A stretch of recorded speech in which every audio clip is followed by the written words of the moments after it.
Marie-Glenn Thibert, Marie-Denise Pelletier, bonjour. Bonjour. Donc, on est présentement à la Maison symphonique de la Place des Arts, en pleine répétition du spectacle Héritage, qui est un hommage symphonique à Félix Leclerc.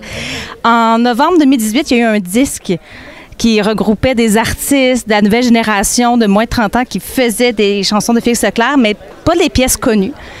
Vous participez pas au disque, donc comment vous êtes greffé à cette aventure-là, à ce spectacle-là? Bien, je pense que pour Marie-Denise aussi, c'était clair. Je pense que tu chantes beaucoup de Félix. Tu as chanté beaucoup de Félix? Ben, écoute, c'est sûr que moi, c'est drôle parce que Félix Leclerc, je l'ai connu autour des feux de camp quand j'étais jeune. Alors, dans les camps de vacances. Ouais. Alors, j'étais très jeune. Mais je pense que si Marie-Hélène et moi, on s'est greffés, c'est parce qu'il y avait des incontournables qu'il fallait qu'elle fasse partie de ce spectacle. Bon, on parle de l'hymne au printemps, du petit bonheur et tout ça. Je pense qu'on ne pouvait pas rendre hommage à Félix sans chanter ces chansons-là. Hein? Alors, voilà. Ben oui. Puis moi, depuis ma toute première tournée, je chante Félix, le Tour de l'île, l'hymne au printemps. J'ai jamais arrêté de chanter Félix comme je chante Brel, comme je chante nos grands de la chanson québécoise et française. J'adore ce genre de chanson. Elle connaît ses classiques, la petite. Elle connaît ses classiques, oui. Justement, comment s'est passée la sélection des chansons pour avoir un mélange bien dosé de succès et de pièces méconnues? Bien, en fait, on s'est beaucoup... on s'est appelé, on s'en est parlé, on voulait faire un duo ensemble. Oui. Alors, c'est arrivé. Pourquoi? On aime ça, chanter ensemble, on l'a déjà fait, puis on s'est dit, on a tellement... C'est rare qu'on a l'occasion d'être sur scène ensemble, parce que les chanteurs, ils font chacun leur petite chose de chacun de leur bord. Ouais. Et je trouvais que l'hymne au printemps, ça allait de soi. Alors, donc, Simon m'a harmonisé un petit peu le... Parce que d'abord, ça n'a pas été fait. L'hymne au printemps n'était pas un duo. Non, alors, je trouvais que ça avait de l'allure de pouvoir la faire ensemble. Oui, vraiment. Bien, c'est ça, exactement. En fait, on avait chanté ensemble. On avait mixé Le Papillon bleu. Avec Pour une histoire d'un soir. Avec Pour une histoire d'un soir. C'est Grégory Charles qui avait fait ça, évidemment, le Grégory qui aime mélanger les genres. Et ça avait été pas mal spectaculaire. Ah oui, vraiment, ça avait été magique.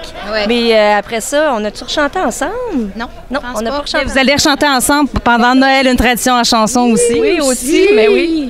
On a un duo, coudonc, on aime ça chanter. On aime ça. Et le spectacle, moi, ça se fait symphonique, c'est les artistes qui s'enchaînent l'un après l'autre. Avec une formule comme ça, comment on travaille la chimie pour qu'il y ait une certaine magie? C'est peut-être plus difficile, c'est sûr. Mais je pense que ce soir, on est ici pour servir l'œuvre d'abord. Les gens nous connaissent, c'est sûr. Bon, les jeunes, peut-être qu'ils sont un petit peu moins connus, mais ils commencent à être connus quand même. Mais on est là pour servir l'œuvre. Alors, ce qui fait, je pense, le trait d'union entre nous tous, nous toutes, c'est l'orchestre. C'est grâce à ça. Alors, on entre, on vient faire, et c'est ça. Après ça, petit trait d'union, et on sort de scène. Mais je pense juste à écouter la répétition, ça prend tout son sens. Puis ça, on a vraiment des univers très différents les uns des autres. Là. Il y en a que je connaissais pas du tout. On se rencontre. Puis c'est sûr que oui, c'est chacun notre tour, beaucoup, sauf qu'à l'arrière-scène, là, c'est notre première répétition. Mais en arrière-scène, pendant les shows, avant les shows, on va être stressés ensemble, on va niaiser ensemble, ça va être le fun, puis on va apprendre à se connaître un peu. Oui. Puis c'est comme ça que le milieu, c'est ça, on se connaît tous. Non, c'est merveilleux parce qu'au niveau de la relève, il y a tellement de monde qu'à un moment donné, tu peux faire le compte. Fait que d'avoir le privilège de passer un peu de temps avec eux autres, c'est très agréable. C'est ça. On va les connaître un peu plus à la fin de cette aventure. Et le but de ce projet-là, c'est de faire découvrir Félix Leclerc à une génération qui ne l'a pas connu ou rappeler des souvenirs aux gens qui l'ont connu. Pour vous, aujourd'hui, quel est l'héritage de Félix Leclerc? Wow! Des chansons magistrales, des textes si sensibles. Puis moi, j'ai lu sa biographie, j'ai su que Brassens et Brel étaient très inspirés par Félix Leclerc, se sont inspirés de Félix. Alors, c'est un grand de chez nous, là. Bien, c'est un grand, en fait. Il s'est exilé en France. Et, quand on dit « nul n'est prophète en son pays », ça a été ça pour Félix Leclerc. Et puis, toute son œuvre aussi était très politique. Ça a été le premier, je dirais, le premier artiste à revendiquer un pays. Alors, c'est sûr qu'il a mis la table pour tout ce qui est venu après dans les années 60, mais Félix a été le premier. Tu sais, L'Alouette en colère, c'est une chanson extrêmement politique. Bon, ça parle des gens, la façon que les Québécois étaient, à l'époque, on disait les Canadiens français, étaient traités. Fait que c'est tout un héritage. C'est pour ça que ça s'appelle héritage. C'est que dans l'œuvre de Félix, il y a de l'universalité. Il y a des chansons, bon, c'est sûr que dans son époque, peut-être ça change aujourd'hui. On sait ce que c'est que ce qu'est rendu le nationalisme. Moi, dans mon cœur, je suis toujours. Mais je pense que ces jeunes-là se doivent de savoir que le Québec d'aujourd'hui a été construit sur cette œuvre-là. Ceux qui ont porté le Québec à bout de bras pour leur dire « Hey, on est capable, nous autres aussi. » Et Félix a été un grand qui a mis la table, c'est les assises, je pense, du mouvement nationaliste au niveau de la poésie et de tout ce qu'il a raconté. Fait que c'est très universel. Il y a beaucoup de choses aujourd'hui. Tu penses juste à une chanson comme « Le petit bonheur ». Regarde, on est tous là-dedans. On cherche tous notre bonheur dans des petites choses de la vie. Et des fois, il nous échappe. Et des fois, on est malheureux. Et des fois, ça revient. Alors, moi, je trouve que c'est encore très d'actualité. Et parmi tout son répertoire, quelle chanson mériterait d'être plus connue aujourd'hui, qui mériterait plus de reconnaissance? Ben, pour ma part, je les connais presque toutes, les chansons. Mais je sais pas. Ben, un titre, c'est difficile de dire un titre, mais je dirais, c'est drôle parce qu'ils la font pas, l'Alouette en colère, tu sais. C'est vraiment une chanson extraordinaire. D'ailleurs, Marie-Claire Séguin en faisait une version gigantesque. Alors, oui, peut-être celle-là, mais c'est sûr que le Tour de l'île, depuis que les jeunes l'ont reprise, écoute, c'est Félix. Félix, c'était l'île d'Orléans. À toute fois que je traverse le pont, je vais voir mon cousin et je pense à Félix. Alors, il est omniprésent encore aujourd'hui, même s'il est décédé. Et puis, justement, Marie-Hélène, Le Tour de l'île, tu la reprends, tu l'as déjà reprise dans ton premier album aussi. Et c'est une chanson que ça demande la retenue pour qu'on soit vraiment concentré sur le texte. Toi, comment tu travailles le texte, justement, pour pas que tes capacités techniques prennent le dessus? Bien, J'y vais avec le feeling. Je veux dire, c'est sûr qu'il faut pas laisser place aux envolées vocales, mais il faut laisser place au texte. Puis, tu sais, je veux dire, avec l'orchestre, ça aide aussi beaucoup la retenue parce que tu veux écouter tout ce qui se passe autour de toi, parce que la musique raconte aussi l'histoire. Je ne sais pas si vous allez être là au spectacle, mais quand j'étais en train de répéter à la maison avec ce qu'il m'a envoyé, l'orchestre m'avait envoyé une track pour pratiquer, puis c'était extraordinaire. Là, quand je parlais des falaises, bien, il y avait les tambours, puis je veux dire, la musique elle-même raconte tout. Donc, moi, j'ai juste besoin de livrer le texte avec passion, avec humilité, avec...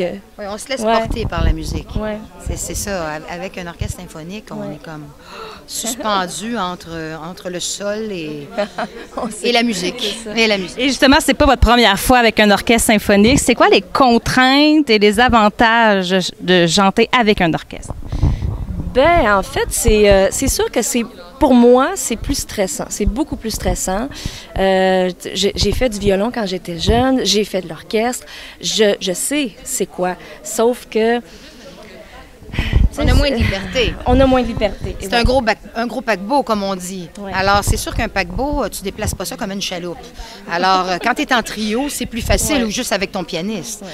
Mais, comme je disais, on se laisse porter par la musique. On est à l'écoute. Il y a comme une espèce d'écoute. C'est ce que Simon disait d'ailleurs aux jeunes tantôt. Écoutez-nous. Il faut que, à la fois, le chef t'écoute, mais que nous, il faut écouter ce qui se passe autour. Et puis là, si on est cette écoute-là, ça se passe. Ça arrive, tu sais.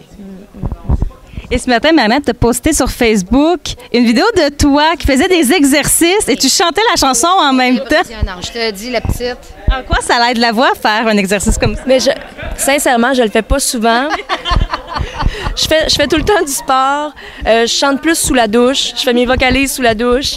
Mais là, je sais pas pourquoi, j'avais pas le temps d'aller courir, j'avais pas le temps de faire de l'exercice. Fait que j'ai mis mes tracks pour pratiquer, puis j'ai commencé à faire du yoga, à faire des positions, à faire des abdos. Puis là, je me suis dit, je vais envoyer un petit vidéo à mon ami qui travaille ici d'ailleurs. Puis c'était juste pour lui au début. Puis il a trouvé ça bien drôle. Il a dit, ben mets ça sur les réseaux. J'ai dit, ben t'es-tu malade? Je l'ai mis, puis regarde, ça a fait son effet. Mais c'est impressionnant. Oui, c'est impressionnant. Ouais. On pourrait dire que cette semaine, vous vivez un peu à la Maison Symphonique. Oui, on a 2 lits de camp ici en arrière dans nos loges. Parce que Félix Leclerc, le 13 et 14, et le 15, c'est l'hommage à René Claude, la mémoire du cœur. Et vous avez participé aussi à la chanson « Tout trouvera la paix » avec d'autres artistes féminines. 1 million de vues. Oui. On est rendu à 1 million de vues, alors. C'est extraordinaire. Oui.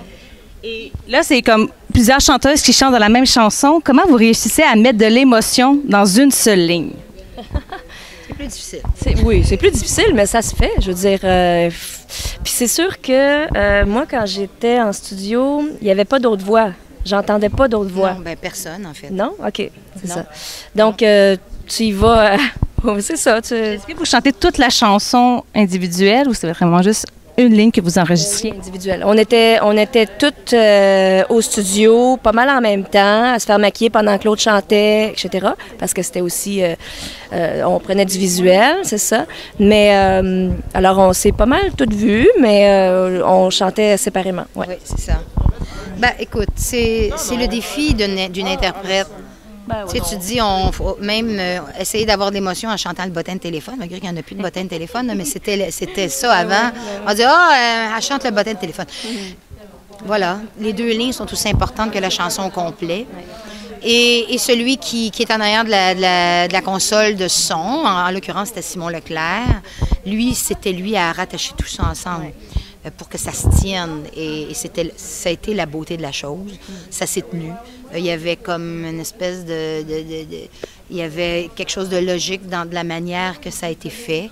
Et puis ça, ben, c'est la magie. On ne sait pas trop comment ça naît, mais nous, on était là, on se concentrait sur nos lignes. Et puis voilà, ça a donné ça. Et finalement, parlant de magie, est-ce que votre voix réussit encore à vous surprendre aujourd'hui? Ben en fait, moi, tu sais, ça fait 16 ans là, que je fais ce métier-là. Puis depuis que j'ai ma fille, j'ai l'impression que ma voix est devenue beaucoup plus mature. Je travaille beaucoup plus aussi. Je suis plus à mon affaire. Je pense que oui, j'aime beaucoup plus ma voix aujourd'hui qu'avant, ça c'est clair. Mais non, je pense que j'aime trouver des façons d'interpréter et pas nécessairement de chanter pour que ça fasse beau, là.